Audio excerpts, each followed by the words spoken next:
I think we were in big trouble in the 80s. Yeah. We were in big trouble and we had to do something. Now, it wasn't without its problems because it ended in a shocking recession in 1990. The one we had to have. The one we had to have. The one we weren't going to have until we had to have it.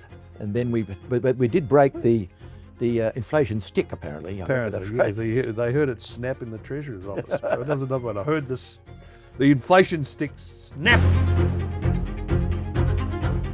I'm Rob Forsyth, and this is Liberalism in Question, a series of podcasts from us at the Centre for Independent Studies looking at classical liberalism, those who support it and those who are critical of it, its strengths and weaknesses.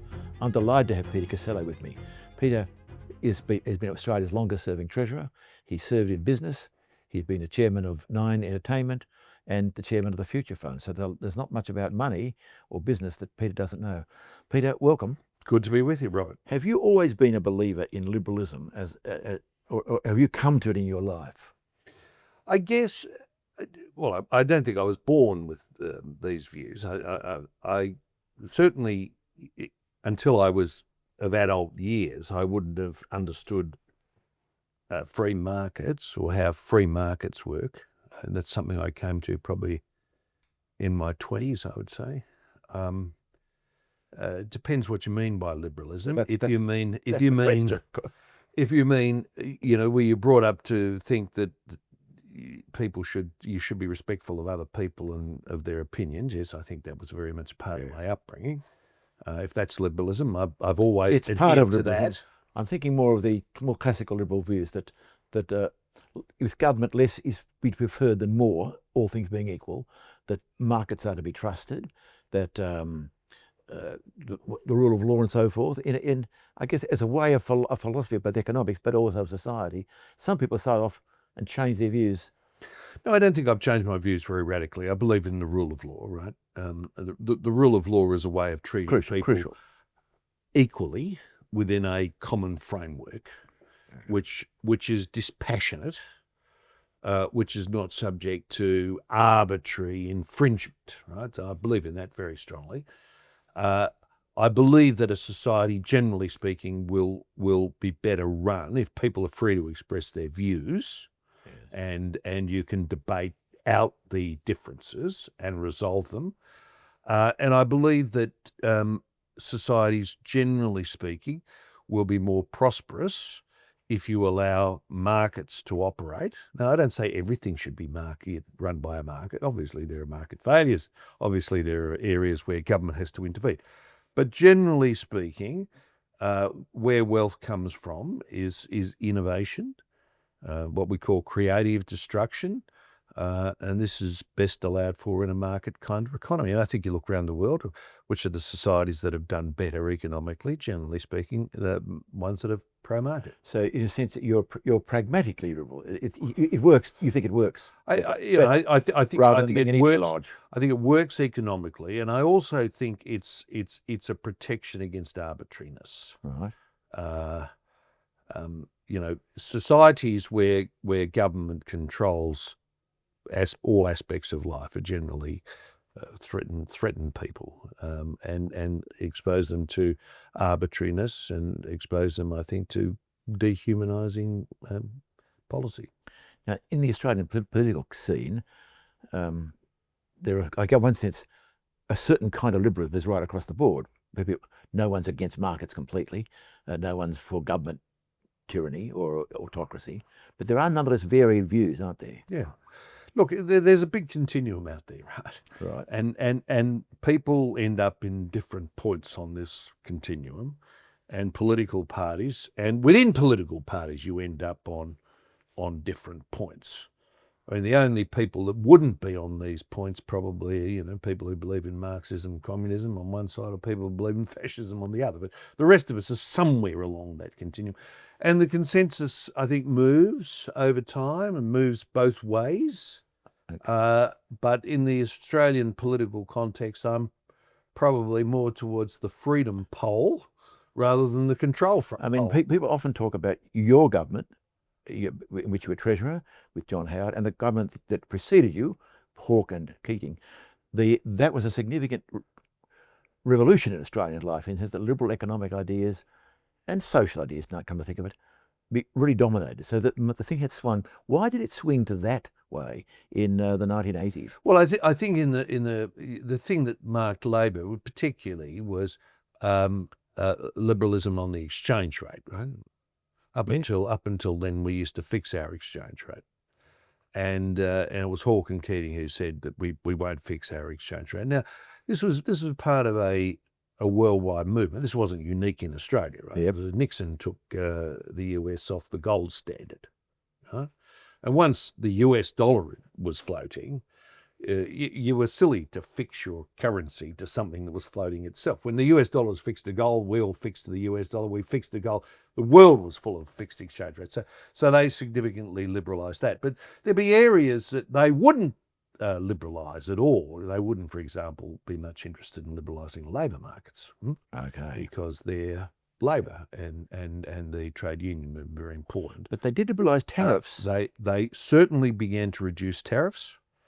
And that was something that we continue. And again, that was opening up to global trade, liberal economic global trade. I think as Paul Kelly talks about the end of certainty, there was the Australian settlement, he called settlement, it. The Deaconite settlement. Going right back to the beginning of our federation, which was high tariffs, arbitrate set wages, white Australia, that's right. Was there a fourth one? Well, it all really came from the white Australia policy. Right.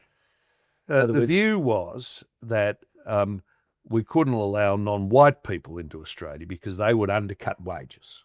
Yes. Right? So if you wanted to have high wages, you basically had to have protection. You had to protect from cheap labour at home and protect from cheap labour overseas. Those cheap goods coming in. Yeah. Right. That would be made from cheap labour. Yeah. So we had a white Australia policy, led to protection, and then arbitration became a plank of protection, right? So that was probably the way we used to run things mostly until the And both sides of politics, in a sense, had bought that. Well, Alfred Deakin was a liberal. Yes. Well, I guess he was, yes. He was a liberal prime minister, right? Yes. He began as a protectionist, and then the protectionist free traders amalgamated. They formed the first liberal That's right, party, you're correct. Right? The Melbourne Protectionists and the Sydney Free Traders. Sydney Free Traders, right? And then they amalgamate and they become the Liberal Party, the first Liberal. It's called Fusion, it was called. And so they united, as it were, against the Labor Party, right? So that was protection. The very famous book written by a fellow called Keith Hancock, an Australian historian in the 1930s, he said that protection had been raised to the status of a religion in Australia. Yes, everybody was in it because the Fusion Party was in it. The Labor Party was in it. The Labor Party was strongly committed to white Australia. Yes, right? Strongly committed, right up until the Arthur Coyle, the 60s and the 70s, right? Because we've got to keep cheap foreign labour out. It can only be done. And the Nationals, or the Country Party, what was very strongly in favour. Yeah, so everyone was in favour of protection. I mean, that was the universal received wisdom. So the differences back then were there were still differences between, say, Labor and capital, maybe. Yeah, Labor wanted to nationalise things, yeah, and Menzies didn't want to nationalise the banks, but they still, in a sense, there was a consensus about the limits. There was a consensus at that time about protection. There was a consensus about white Australia. There was a consensus about arbitration. There were differences after the war on the level of socialisation. Remember, yes, Chifley wanted to nationalise the banks. No private banks in Australia, right? Wow. And did you want to nationalise road transport as well? Well, I can't remember. But the big one was the bank nationalisation. It was struck down by the High Court. Because the war had shown us that governments can do things. And right? and they wanted to keep the post-war ration system going, right? During the war, for example, you were given tickets for so much gasoline. Yep. The war ended, and they wanted to keep the ticket system, the voucher system going for, and Menzies pledged to end all of those wartime controls, to allow private banks to continue. This was the great victory of 1949. Australia, instead of going down a fully socialised path, started going down a much more pro-market, or at least, even if it wasn't pro-market, it was private enterprise. Market-ish. Private enterprise. And then we have a situation where, as I think Whitlam, for all his faults, began to pull down tariffs, which was remarkable. Whitlam saw the reduction of tariffs as a way of handling inflation, you see. We cut tariffs, right? It'll get prices down. Oh, I see.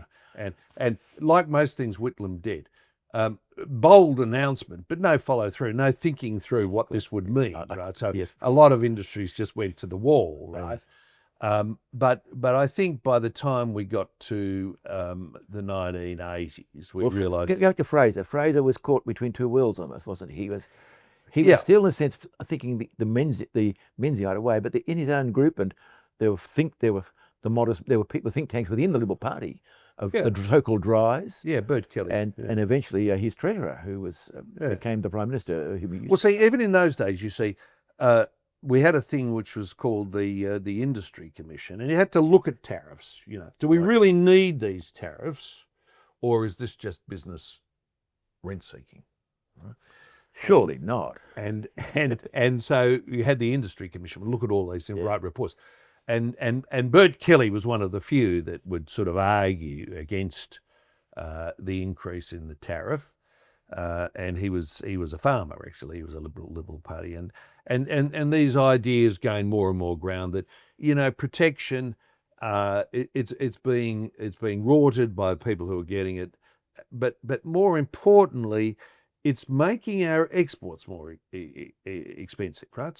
So you know, okay, sure, we're protecting ourselves against cheaper imported goods, but the export sector is bearing the weight of that. You see, and farmers were... Just going to say, farmers should be very much concerned. So we put a tariff on a tractor, for example. You've got to pay a lot more for your tractor. That means your wheat, which you're selling back to the world, is more expensive, right? So why are we paying all these tariffs that are making our exports, our competitive exports, less efficient and protecting our inefficient domestic manufacturing? Anyway, to cut a long story short, there's a big argument about all of this. It runs through most of the 70s and the 80s.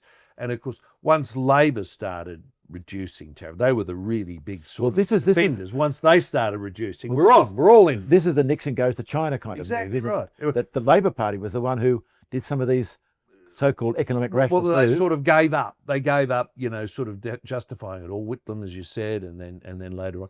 And it's a bit like the exchange rate. You know, was Nixon again? I mean, Nixon was considered, I wouldn't regard Nixon as a conservative, but once Nixon had given up the gold standard. See, the gold standard had been an iron law of the Republican Party.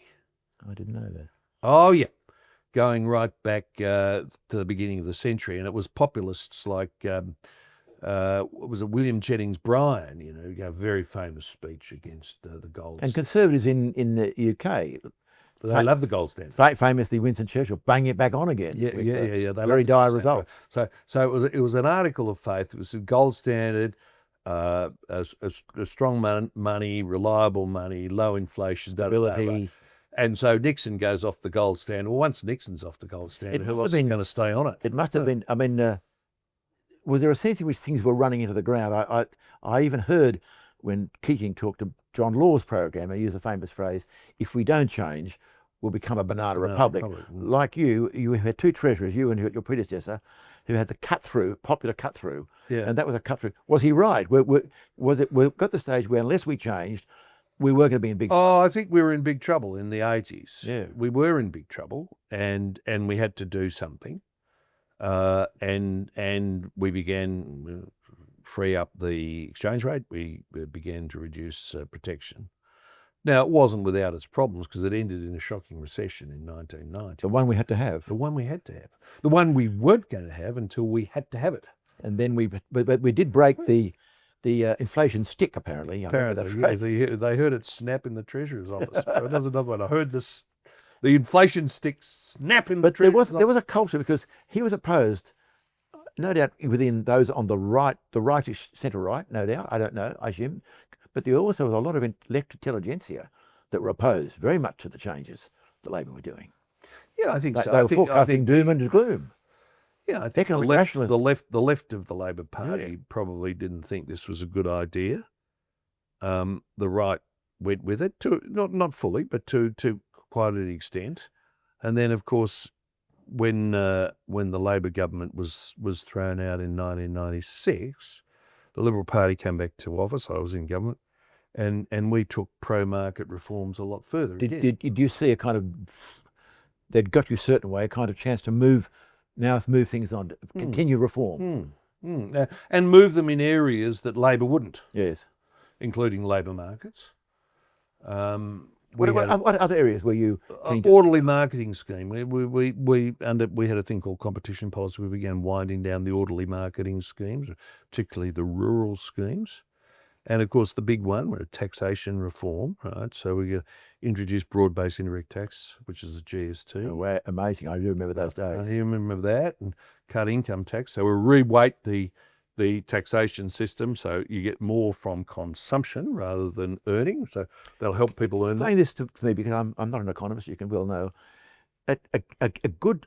What are some of the aims of a good tax system? What makes a taxation system good, and a taxation system bad, other than how much money you're taking from me? Well, there's a famous expression from one of the French finance ministers. You know, the aim of taxation is to pluck the duck without too much hissing.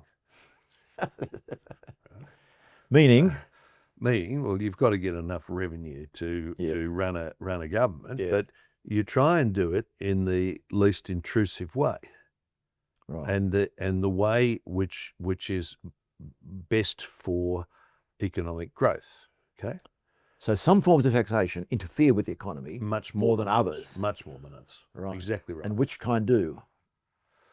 Well, punitive taxes on capital will cause a capital drought, right? Because capital is very mobile; it can move and go offshore. That's one of the issues too that Australia wasn't able to avoid being part of the international world. Yeah. So what we did here would affect.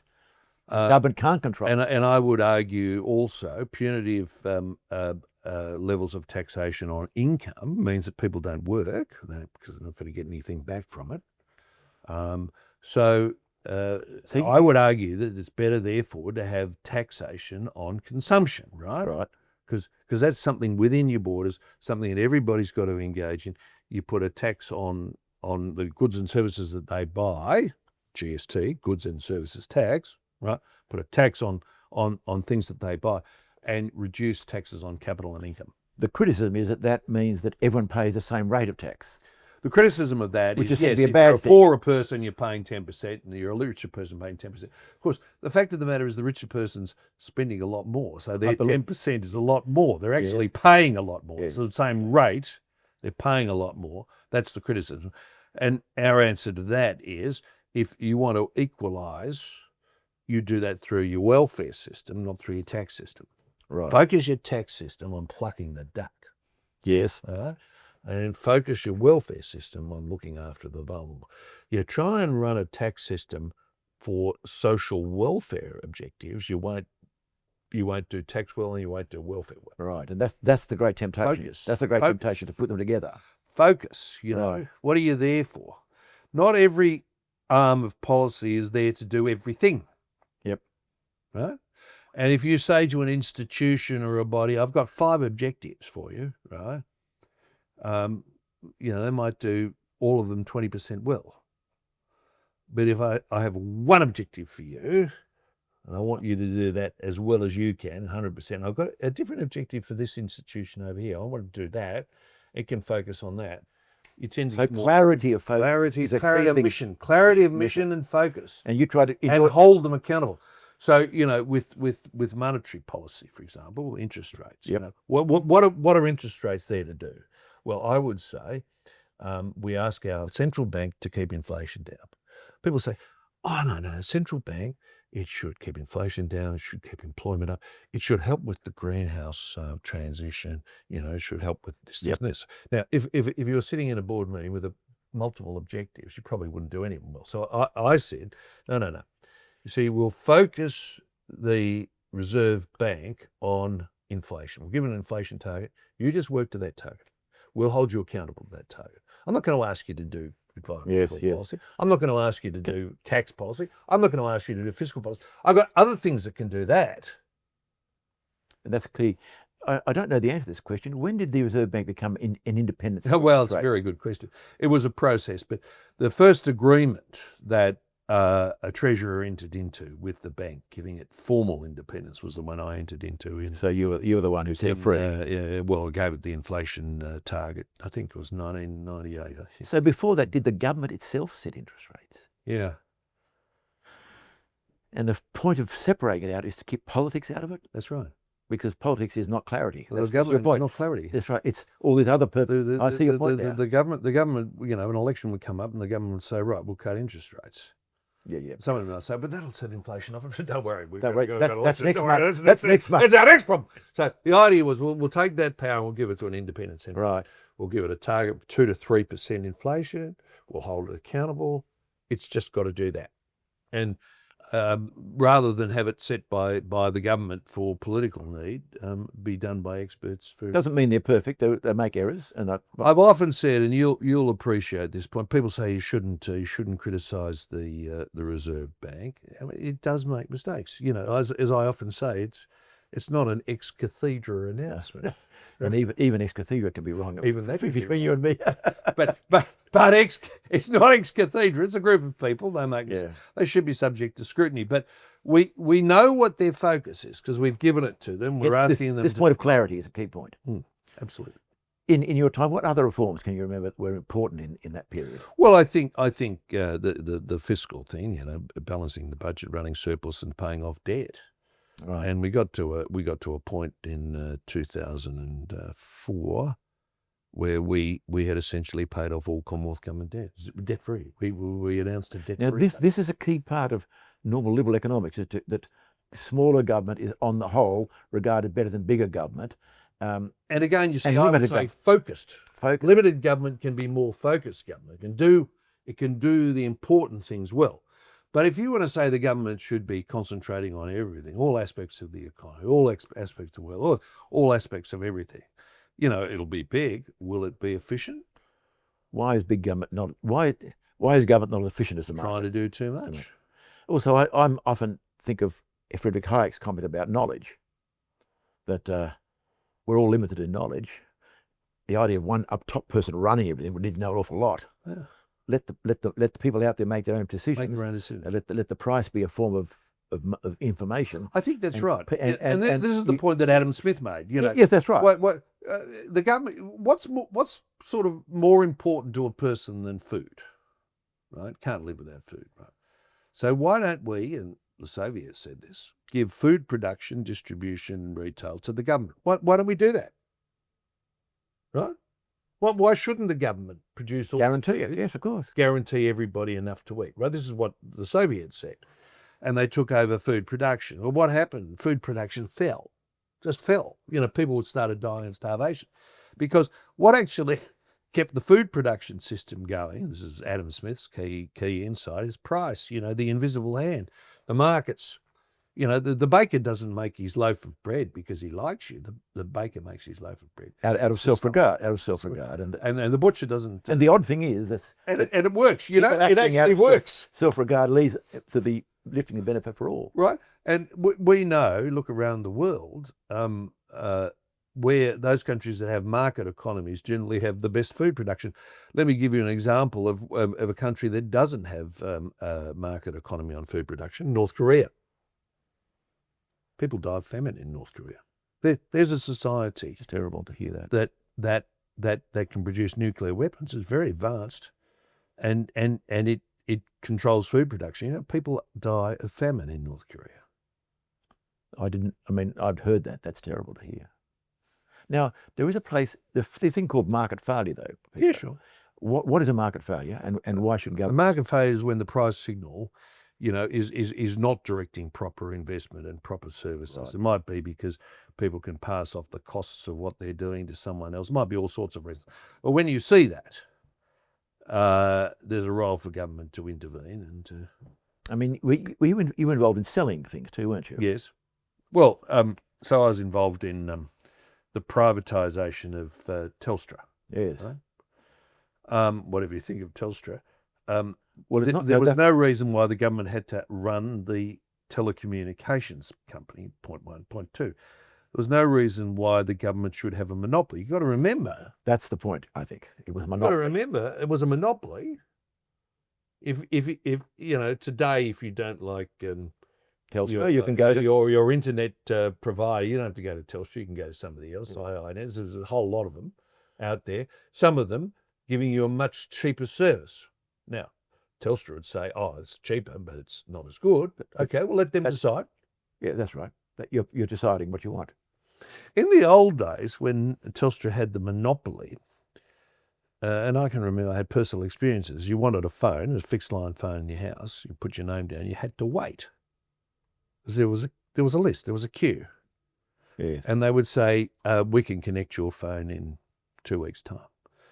Now, if you had a medical emergency, you can move yourself up the list. But the government controlled the telecommunications company. The telecommunications company did so many connections a day, and you went on a list and you waited. That's the way it worked. You allowed entrance in. Nobody would wait 2 weeks to get their mobile phone operating today. In other words, it's the pressure of having to compete with other companies that creates the pressure to innovate. Yeah, innovate and provide a better service. And even though technically you're trying to keep your profits up, the effect will be, if the system's working properly, better deal for the consumer. That's right. That's what it's all about, better deal for the consumer. That's what it is all about. Although right? You must have in your day seen many companies rent seeking.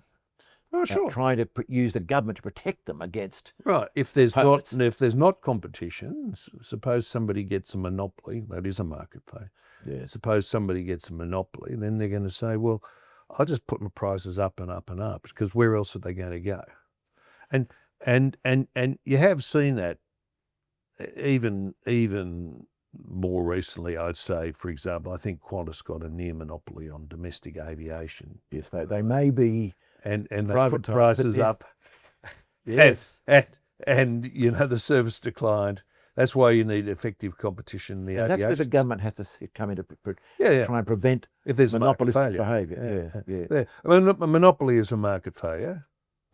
So there's a role for the government to come in. It might have a statute that forbids cartel conduct, for example, which we do.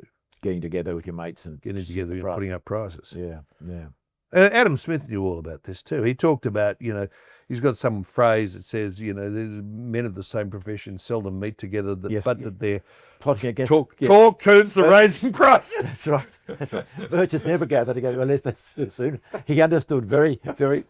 Now you mentioned industrial relations. You were industrial relations lawyers. For a while. Remember that famous dollar switch case? And tell me about liberalising industrial relations. Why that's a good thing? Well, first of all, I'd make the point. It's very important that unions and employers, like all citizens, should live under the rule of law. Right. That's important. Yep. Wasn't always the case in Australia. I don't think it's the case on building sites in significant parts of Australia now. I've heard that is the case. Been a lot of expose recently about organised crime infiltrating building sites and doing protection and standover rackets. So that's point one. Point two, I think where employers and employees can come to mutually beneficial agreements, they can lift productivity. So, Australia has had very regulated labour markets where you and I can't agree on terms and conditions. Somebody else has to do that for us. And I think, within a system of guaranteed minimum and all that kind of stuff, flexibility in negotiating those agreements generally works out better for both employers and employees. Take work from home, for example. If somebody can work from home and the employer and the employee come to an agreement about that, I think that's the way it should be done. Rather than you pass a law, it's got to be done in all these industries on the following terms and conditions. It doesn't suit everybody. So I think flexibility can improve productivity. Now, there was a reaction to the flexibility in the latter industrial relations policies of the government you're part of, which led. I think that's right. Towards the end, our opponents made a very big thing about opposing our industrial relations laws, and probably won votes off the back of it. Yeah.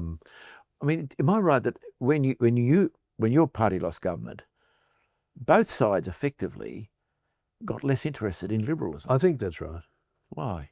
Well, because we'd lost, right? So people said, look, they were great champions of liberalism. I see. They had great results. You know, the economy had never been better, but they lost an election. So politics triumphed. If they lost an election doing all of that, why would we follow? Liberalism is for losers. well, you know, liberalism can be defeated politically, and it was in 2007, and I think probably since then there've been numbers of occasions. Well, I'm interested because there does seem to have been, as we speak, in 2025, the winds are blowing the other way. Yeah, quite significantly. Quite significantly in Australia and internationally. Yes, I think that's not just an Australian issue then.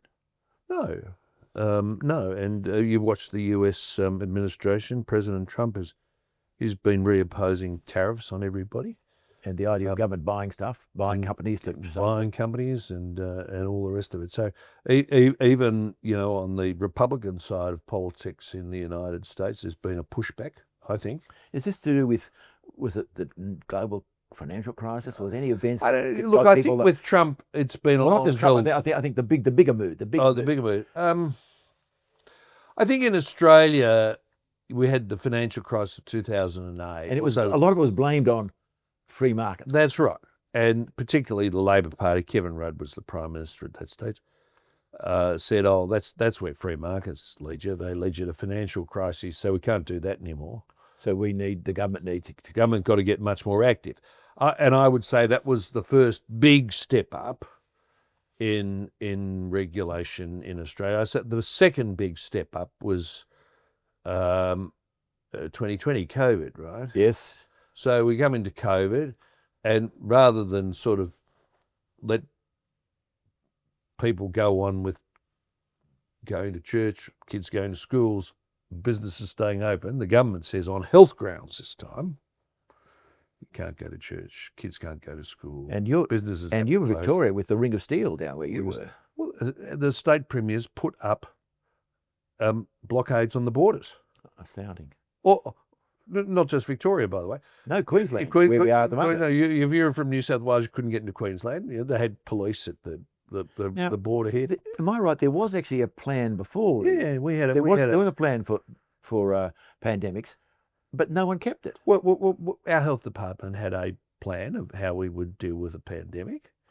The following steps would be taken, and the idea was you plan for these things in advance. And we do this, and we do that, and we do the other, right? But in the fear of the time, the government's basically junked their plans because and just started flying by the seat of the pants. And, premiers started realising that they could outdo each other. You remember Western Australia closed itself off to the rest of Australia for months. Although I sometimes secretly wish they always wanted to do that. I think that's right. People who were trying to get back into Victoria were stopped at the Murray River, had to live in caravan parks for periods of time. This is extraordinary. Looking back upon it, it's almost a great deal. It was extremely cruel and unnecessary. Complete overreaction. The closing of schools. Oh yes, we're still suffering from that. We're still suffering from that. A lot of kids who were thrown out of school at critical times in their lives. Yeah. The psychiatrists are talking about the increase in self-harm and depression. Let me push back. Isn't this the government doing one thing only? Well, it's doing everything. It was. Well, that is no. But the one thing was we're not going to let COVID spread, no matter what. Yeah, but you see, here's the great joke. COVID did spread. They couldn't stop COVID spreading. The people that were least likely to die of COVID were children. We all knew this, right? Right. I don't think there is a recorded case in Australia of a child without comorbidities who died wrong with them. Yep. Who died of COVID, right? There you are. I don't think there is. Well, and yet we said these kids couldn't go to school. And on the whole, They might die if they went to school. and on the whole, there was rubbish. there was an anti-lockdown movement that became, Sure. but it was never mainstream. It was often regarded as a bunch of weirdos. On the whole, people acquiesced, They did. and people said, "How Australian? How odd!" They were scared into submission. Right. You know, I really think we should do a royal commission. This is the one thing we should do a royal commission into. What do we get right and what do we get wrong? Because we should get the plan for that. There's going to be another pandemic. We know that. Why is there no royal commission? Because we ought to go back and we ought to see all the mistakes that were made. Why is there none, though? Why is there none? Yes. Well, nobody wants to be fingered for politics overcome. Nobody wants to be fingered for the failure. That's why. Has that left a long-term? There's been a reaction to it, but in a sense, Australians are more comfortable, even after, like they were after the Second World War, with the government doing stuff. Is that? Yeah, I think that's right. I was shocked, frankly, that Australians gave up their liberty so easily. Yeah. I was very shocked by that. I mean, because I think it told me that they didn't value their liberty that dearly.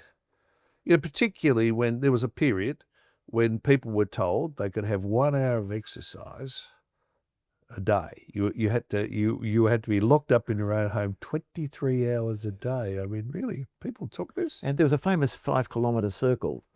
I know I have my son and daughter-in-law live in Melbourne, and they had to work out could they go to this particular. That's right. You couldn't go more than 5 kilometres.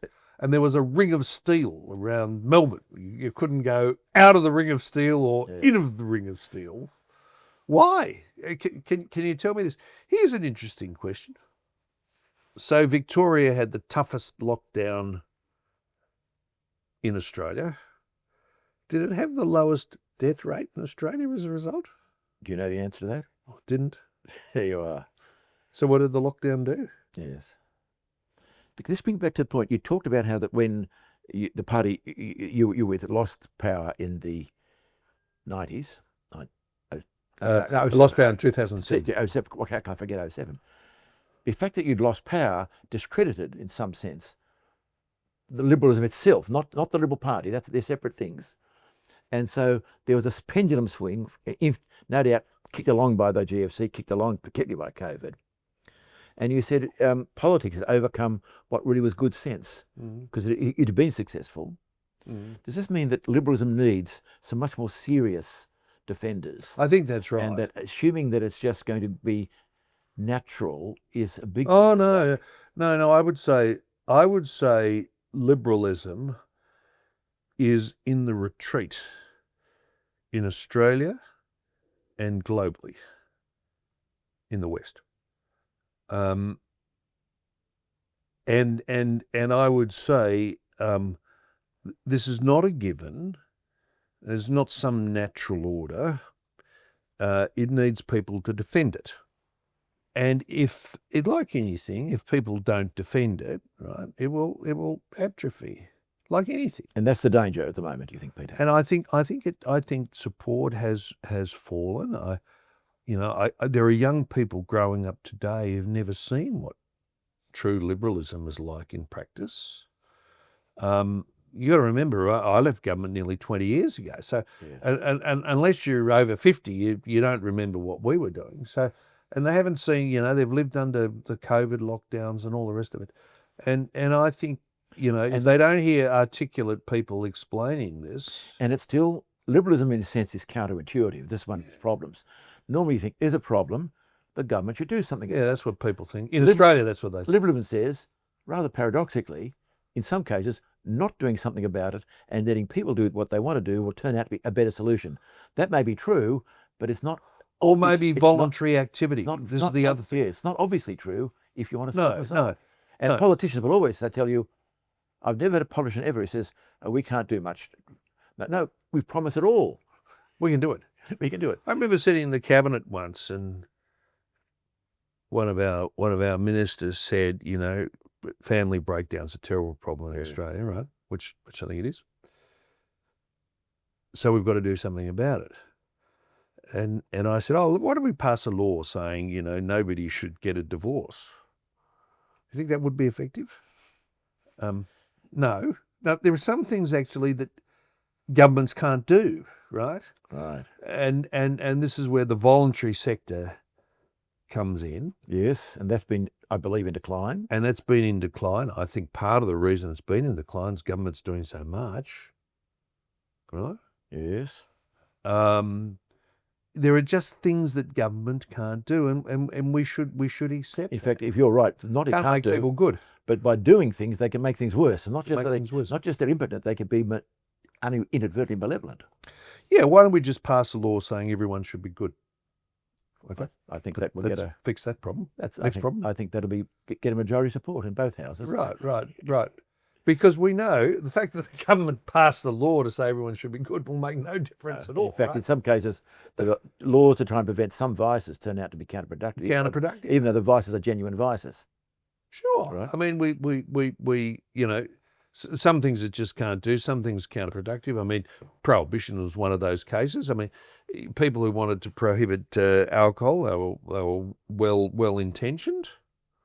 Alcohol does do a lot of damage, but by prohibiting it, and even in Australia, the effort to we open to organised crime. The effort to try and reduce smoking, which is a very laudable thing, by excise increase, has unwittingly led to a black market, a terrible situation, and stand-up rackets, which no one arson attacks, and all the rest. Yes. Well motivated. Oh yeah. Okay. Let's put up the. You've been in politics a long time, and most parliamentarians are well motivated. I think so.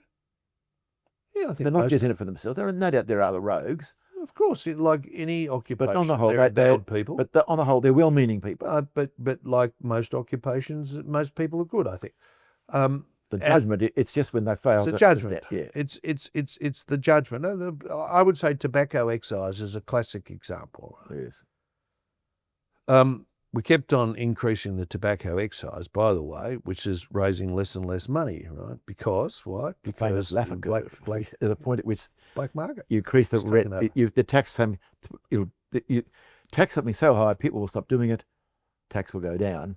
In this case, they stop doing it. That is buying cigarettes. Buying illegal. Yeah. Now, once the tobacco stores are selling illegal tobacco, right? In moves the organised crime. Right, it says, stand over racket, you've got to pay me so much for protection. You refuse, your store gets firebombed. I think there have been 150 firebombings in Victoria in the last 2 years on tobacco stores. Astounding. Right? And also the abolition of vapes. Look, I believe I took some just the other day who said they were smoking a cigarette outside a place where I was visiting, I was working, and they had was plainly look at the packet. It wasn't plain package. And I asked them about they got it, and this woman said that she actually vaping had really helped reduce it. But since that was now gone, she'd gone back to the cigarettes, to the darrow. Yes. Now we're coming towards the end of our time, I'm afraid. Do you see, perhaps not in your day nor in mine, a chance for liberalism's revival? Yes, I do, because I think the way we're going, we're running things down. And I think as things run down further, people are going to start saying, what's causing this? And I think at that point, there's a chance for those who believe in liberalism to say we should reverse, like in the 80s. And but at the moment, I think it's being covered. But things are not going that well. They're running down in Australia. While there's decline, there's hope. Yes, that's right. Whilst there's death, there's hope. Yes. There's an old expression in politics. Whilst there's death, there's hope. But this will take a while. Take a while, I think. And it'll take courage, I would think. And it'll take courage for people to stand up and put their hands up at the end. As they did in the as they did. Yeah, I think as they did. There are precedents for it. But you've got to keep the dream alive and the arguments, and you've got to argue for things. You and I know one thing, if you don't argue for a case, you won't persuade anybody of it. And I often say liberalism by its very nature is gradualist.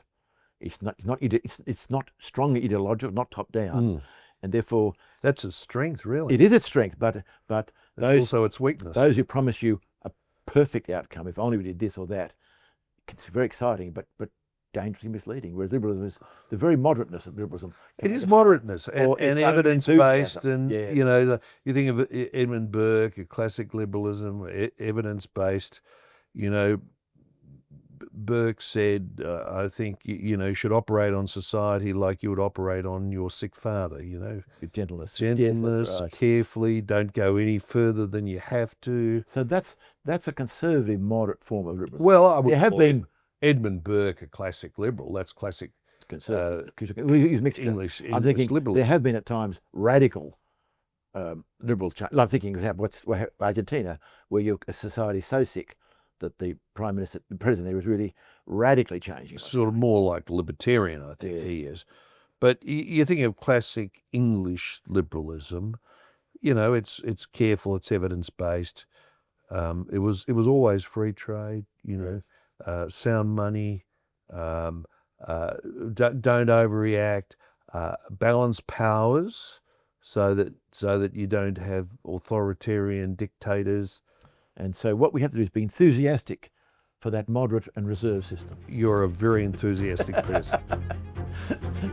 Peter Costello, thank you very much for speaking so well to us on Liberalism in Question.